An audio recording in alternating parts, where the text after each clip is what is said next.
बुधवार 5 राष्ट्र गस्तर प्रथम दिन में घाना रे पहुंची प्रधानमंत्री नरेंद्र मोदी। 2 दिनिया घाना गस्तर अच्छी प्रधानमंत्री मोदी।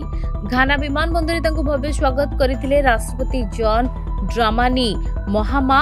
मोदी को 21 तोपी सलामी दि जाइछि। प्रधानमंत्री नरेंद्र मोदी को घानार सर्वोच्च नागरिक सम्मान the officer of the order of the star of Ghana रे सम्मानित करा जाइछि। घानार राष्ट्रपति जॉन महामा द्वारा आक्रा रे आयोजित एक कार्यक्रम में सम्मान प्रदान करा जाइछि। ए सम्मान प्रधानमंत्री मोदी नेतृत्व को स्वीकृति देबा पई प्रदान करा जाइछि। मोदी ए सम्मान को 140 कोटी भारतीयों नाम रे उत्सर्ग करिसंती। याको भारत घाना मध्य रे दीर्घ दिनर बंधुत्वर प्रतीक बोली वर्णना करिसंती। प्रधानमंत्री मोदी ऐतिहासिक घाना गस्त हेउछि गत 30 वर्ष मध्य जड़े भारतीय प्रधानमंत्री प्रथम द्विपाक्षिक गस्त। ଏହି ଗସ୍ତ ସମୟରେ ଭାରତ ଏବଂ ଘାନା ମଧ୍ୟରେ ଗୁରୁତ୍ୱପୂର୍ଣ୍ଣ ବୁଝାମଣା ପତ୍ର ସ୍ୱାକ୍ଷରିତ ହୋଇଛି, ଯାହା ଦୁଇ ଦେଶର ସମ୍ପର୍କକୁ ଆହୁରି ଗଭୀର କରିବ।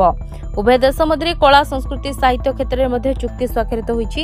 ଘାନା ରାଷ୍ଟ୍ରପତି ଜନ୍ ମହାମା ପହଲଗାମ ଆତଙ୍କିଆ ହମଲାକୁ ମଧ୍ୟ ନିନ୍ଦା କରିଛନ୍ତି। ଭାରତ ଆତଙ୍କବାଦ ବିରୋଧରେ ନେଉଥିବା ପଦକ୍ଷେପକୁ ମଧ୍ୟ ସେ ସ୍ୱାଗତ କରିଛନ୍ତି।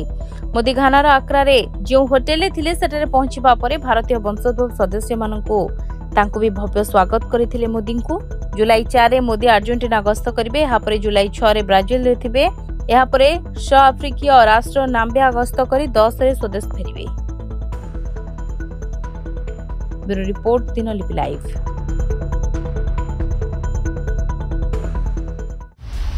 दिनलिपि लाइव को एबे ही लाइक शेयर सब्सक्राइब करंतु।